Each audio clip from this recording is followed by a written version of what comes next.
You are your greatest asset. Your mind is your greatest asset. You can work on your job, you can work on these external things as much as you like, but you will not be fulfilled and you will not achieve full internal growth that transfers to the external world without your mind. You need to work on your mind. Think about all the difficult decisions that you've had to make in your life, all the breakthroughs that you've made in your life. Did it come down to the skill you had, the resume you had, the work you did, the habits?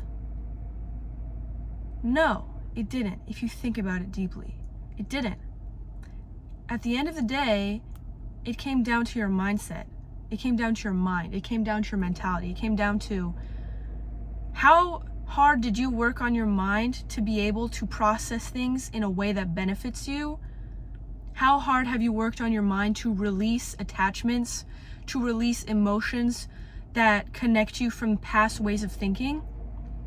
It's not just about healing, it's about releasing emotions, any thoughts, any beliefs that are rooted in the past, in things that aren't this version of you anymore. You're growing into a new version of you. You have to release the old completely. That includes people, that includes maybe moving, that includes anything externally, but also internally within. That includes your mindset that you have. That includes attachments that you have to certain habits, to certain ways of life, to certain lifestyle, to certain friends. And certain friends, that can be external, but think about what is attaching you to these friends. What is attaching you to your lifestyle? Because at the end of the day, it comes down to what goes on in your mind. Whatever is going on in your mind, it will transfer to external reality. It will transfer. So anything that you perceive, anytime you see a problem or you get annoyed or you feel strong emotions for something in a negative way, that's the result of whatever is going on in here. It is not the other person's problem. And they don't have to change. Like, sure, in a moral perspective, what they're doing could be wrong if it doesn't align with your values. But if you are being triggered by something that another person would perceive as normal, or they wouldn't react to it in the way that you do, then that's a problem that is coming from within. If you don't like your life right now, that's because of the way you're thinking. That's because of the atmosphere within your mind. This atmosphere in your mind, it consists of what you think. It consists of what you believe about yourself, about the world, about all these things, every aspect of your life, whatever you believe. So take a moment to really think about and introspect on what is it that you believe. Everything, in every aspect of your life, what do you believe? And how does it connect to your past ways of thinking, past situations? And then you'll start to understand that your past ways of thinking and these beliefs that were actually rooted from your past do not benefit you in the long run. It doesn't benefit growing into a better version of yourself. And it can be hard to release these old thoughts and beliefs, especially when you're not even aware of where they came from, or you're not even aware of the fact that you're thinking about them, because sometimes it's so automatic from the past that you don't even realize that that's how you believe things to be. And that can be difficult, because how are you going to realize that? How are you going to fix it if you can't even see it, right? So introspect, write it down. Really think about it. What do you believe? Everything that you believe. And where'd you get that from? Because you didn't just come to this conclusion from thin air. It all is rooted in something. So find out what it's rooted in, where it stems from. Because think about this analogy. You have a garden, you have trees. So you have all these trees, and one of them is rotting. What are you going to do about that? Are you going to just cut off a branch? You can't cut off the branch, because what about the other branches? The whole tree is rotting. You can't just cut off a branch. You can't just cut off leaves, because you're going to end up with no more leaves. You're not going to have any more leaves. And then it's just going to be this tree. And the thing is, that tree isn't just going to disappear. It's going to keep rotting. And it's just going to stay there. And that could infest the whole garden because of one tree. So how do you solve that? You have to get rid of the tree. How do you get rid of the tree? You have to pull it out from its roots. You think that seeing things from a surface level, seeing just the leaves and the branches, that's where the problem stems from. That's how you're going to solve the problem. But the truth is, it goes beyond your conscious mind. It goes beyond even your subconscious. Sometimes it's unconscious. Unconscious. You're not even, it's like, you're not even thinking about it because it's so automatic. So you have to dig up the roots and think about that. That must be painful, to dig up roots of a tree in your garden. That tree has been there for what, 10 years? Excuse me. So yeah, that hurts. But you have to look beyond the surface. Where's the rotting coming from? Check the roots. Check the root. Check where your problem stems from. Where was the foundation laid? Where did you first get this belief, this thought, this way of life? And why? What did it solve for you? What need did it meet?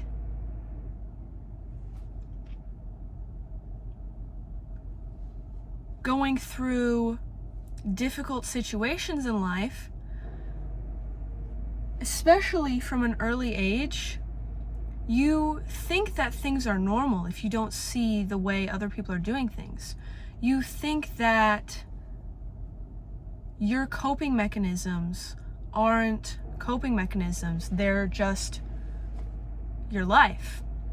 But once you start to look around and see how other people are living and different lifestyles, different cultures, you start to understand, oh, maybe what I'm doing isn't normal and it's actually hurting me in the process. I digress slightly. This relates, but I'm getting off topic. So you have these trees. This is from personal experience. I thought that my way of life was normal until I learned about other cultures. And no, I didn't go crack a book open. I actually spent time with other people. I spent time in different places. I moved. And I spent time with my friends. I went to my friends' houses at an early age. And I saw the way people interacted. And I saw the habits that they had and the way they spoke to each other and the things that they believed. And it was so interesting and weird, honestly, because I thought that my life was normal. And this tiny gut feeling I had, I couldn't put words to it because I was young and I didn't really understand things. But I had this tiny feeling that, like, this just doesn't feel like the best that I could have. This doesn't feel like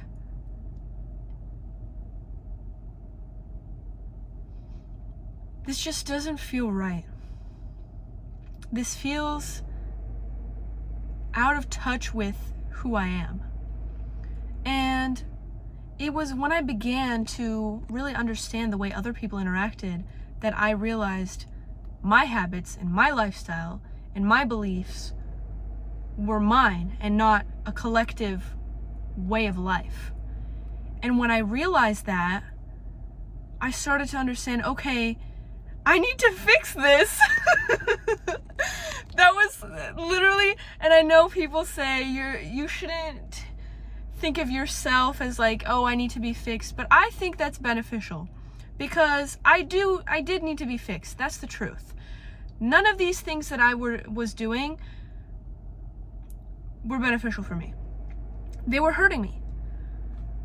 If you have a problem, are you gonna try to articulate it as, oh yeah, I'm healing, I'm doing this, I'm working, I'm trying?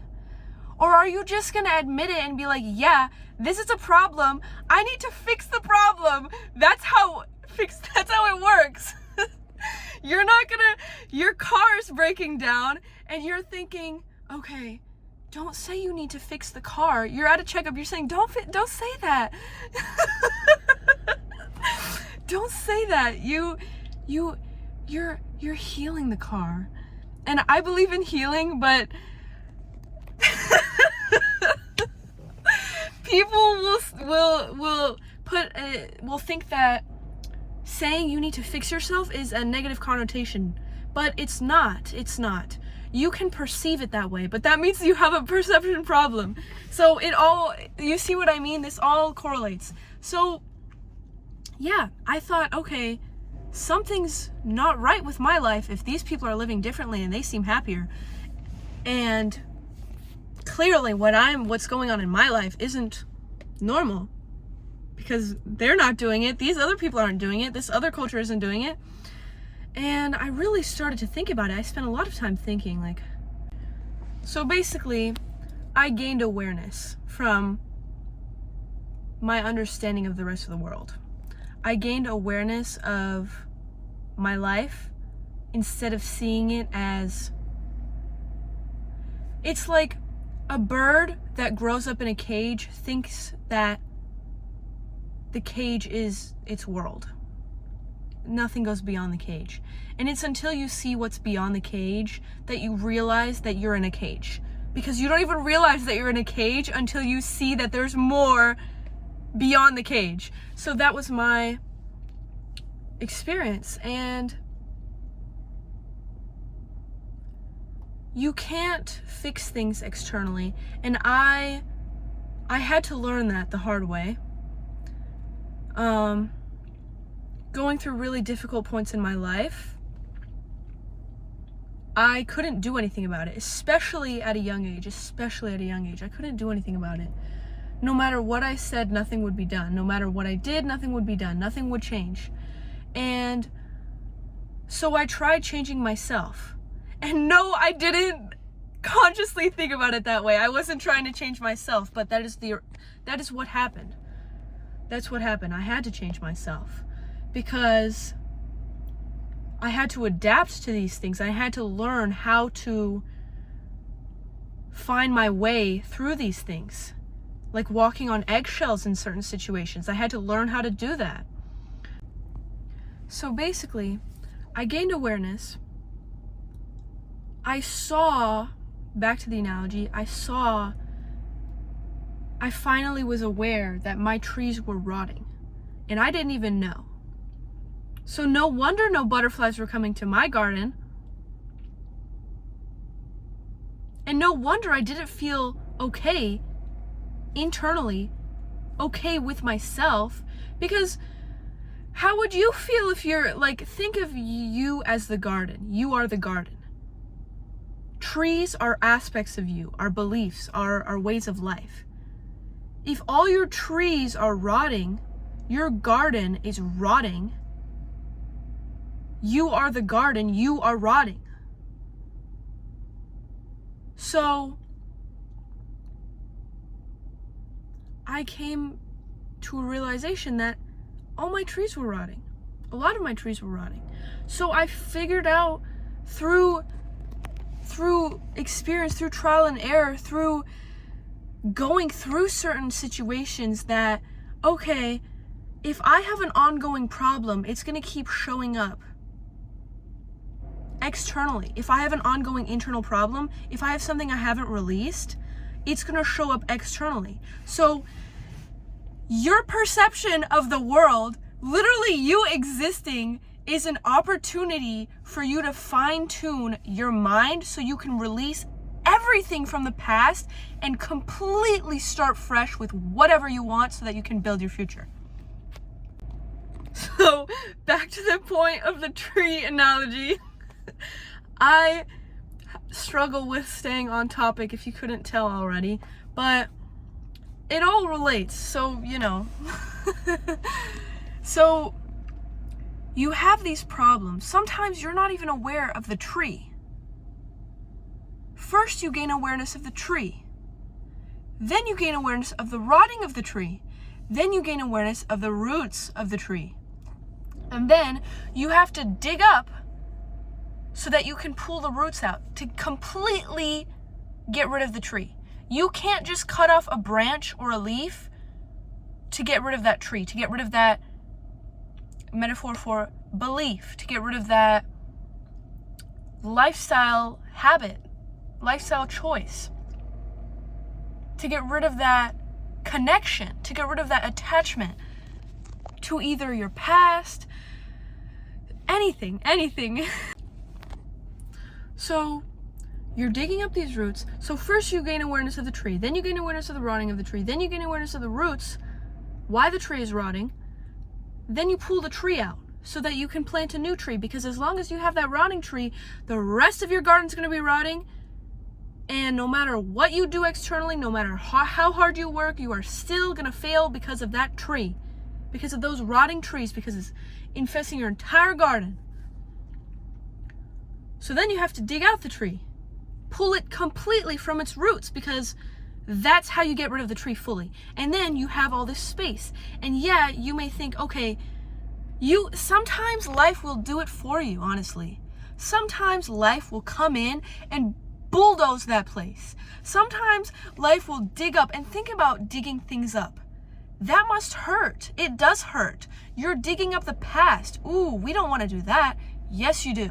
Yes, you do. Because in the past, you will find the solutions to whatever you are going through right now.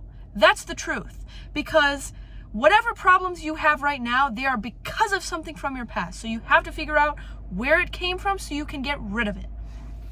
And that's how you fix yourself.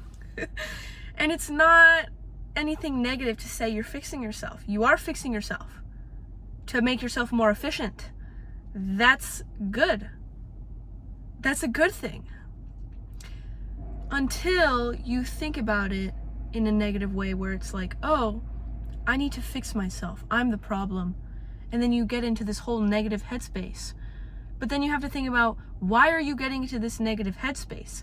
Because you feel the need to solve everything at once, or it's maybe perfectionism, or it's maybe this all or nothing mindset, or it's maybe this, maybe it's striving for perfection. That's what I thought.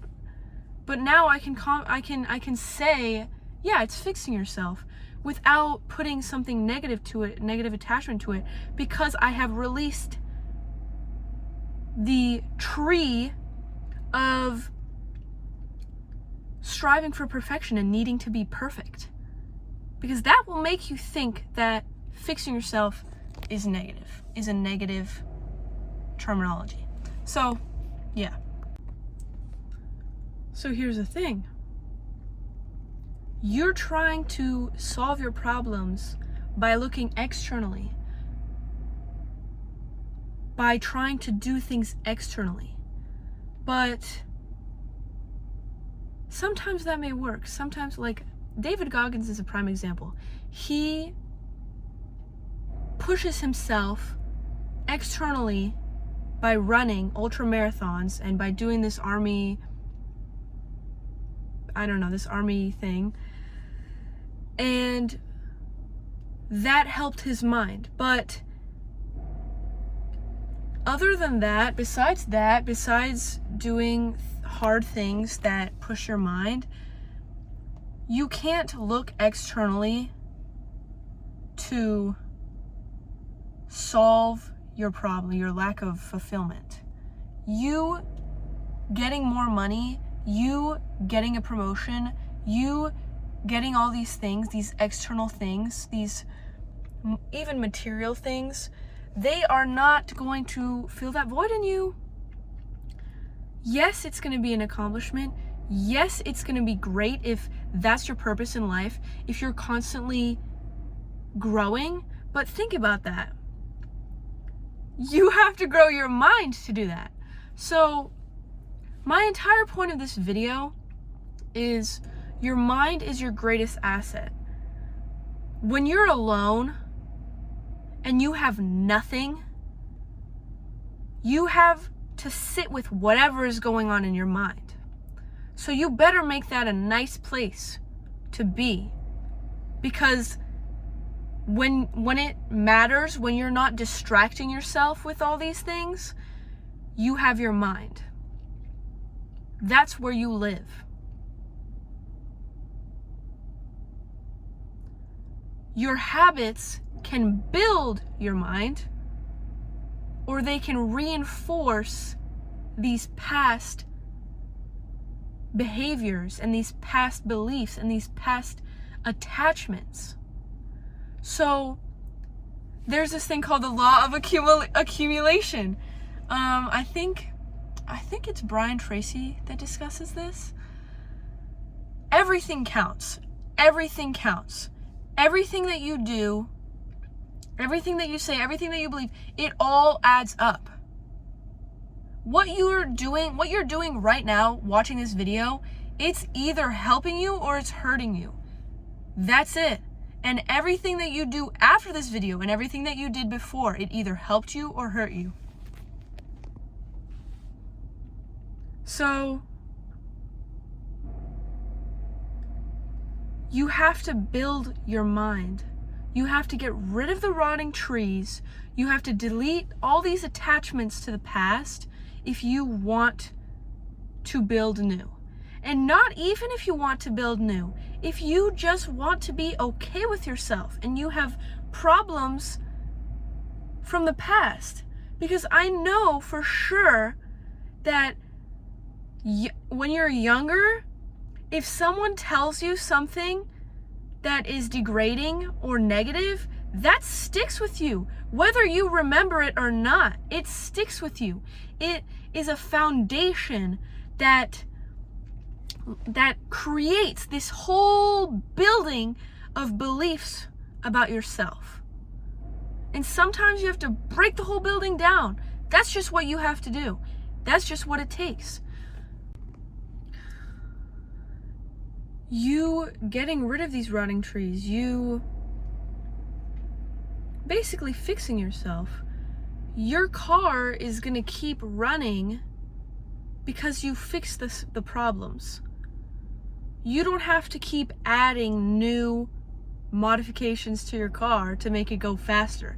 You can, if that's what you want to do, if you want to continue to grow. But if you just want to be okay with yourself, you don't have to do that.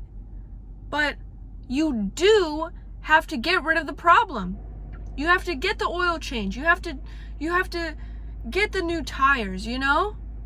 Those are requirements. And change is inevitable. But you decide what kind of change you're going to have. Are you going to have change that benefits you? Or are you going to have change that you didn't choose? That you didn't want? Because you can choose to change, and if you choose to change, at least you know what you're getting out of it, because it's going to benefit you. Or change is going to happen to you. You can seek out change, or you can become changed. And I think I would prefer the former. Oh my gosh, I can't speak English today. So if you feel internally like something's missing, something's wrong, something isn't working. And your external reality can help you see that. Because if you're chasing a goal and it's not working, you are not meant to just try harder. You really have to use discernment, because I would be chasing goals and I would try to make it work, but now looking back at it with the knowledge and the awareness and the consciousness that I have, I now understand that that was out of alignment for me to do that. I was forcing something that didn't fit, and I was, as a result, distracting myself from what truly matters, which is my life purpose, and not these little things that didn't benefit me in the way. They didn't fulfill me because they weren't meant for me. So your external reality will help you. If things aren't working out, if things keep failing, if you keep going through the same thing over and over and over again, that's a sign. Because yes, that is a surface level perception, but there is something deeply rooted, something underlying that you have to uncover in order to release that pattern. And until you release that pattern, you can't build new, no matter how hard you try. And that's why Jim Rohn says work harder on yourself than you do on your job. Because I have worked on myself. I have not worked on career for the past 4-ish years. I have devoted myself to working on myself in a way that other people would see as crazy. And what did it get me? Now, when I decide to build my career, it is going to skyrocket. That is a fact. I know it. Why? Because now I have built myself to be able to withstand situations, to be able to respond to situations. I have emotionally matured. And I have built my intellect so that, and I have built my awareness and consciousness so that now, whatever venture I decide to pursue, I will succeed 100 times more than I would have if I had not worked on myself. If I had just tried working on these surface level skills for the career, I would not succeed as much. Because it is not the skills that you need, it is the mind. It is the mind. That's why Steve Jobs would go to India for his spiritual pursuit and he came back with this completely new innovation, because you have to work on what's in here in order to achieve external results and success. No one that has achieved external success has done so without working on their mind internally. They have grown internally. And sure, they have done so through experience in the external world, but you can use the external world to build your mind. But you can't just work on, sometimes it's, you just can't read a book on something. You have to work on yourself, because if you just read a book on something, you have the knowledge, but now what are you going to do? Because now you're still insecure. You can't pursue this thing. So it's all about what's going on internally. So your mind is your greatest asset. It's your greatest asset. Don't make it a liability. We're talking business terms now, Because think about it. It is a liability until you build it to become an asset, because you have this debt, thinking about it symbolically, you have this debt to your past. You have to pay off the debt. But symbolically, what that stands for is you have to release the emotions, because that emotion, those emotions that are keeping you attached, that attachment is your debt. So you have to get rid of that. And then you're free. So your mind is your greatest asset. That's all I have to say. Thank you very much. Hit the like button, hit the subscribe button. I hope you like this video. Post a comment if you feel called to do so. I really appreciate it. Thank you for watching this video. I know sometimes I trail off a lot, and I hope this made sense to you. I hope this benefited you. I hope that you learned something from this video, and that you learned that your mind, you're in control of your mind. So might as well make it a good place to be in. Might as well make it work for you than against you. So yeah.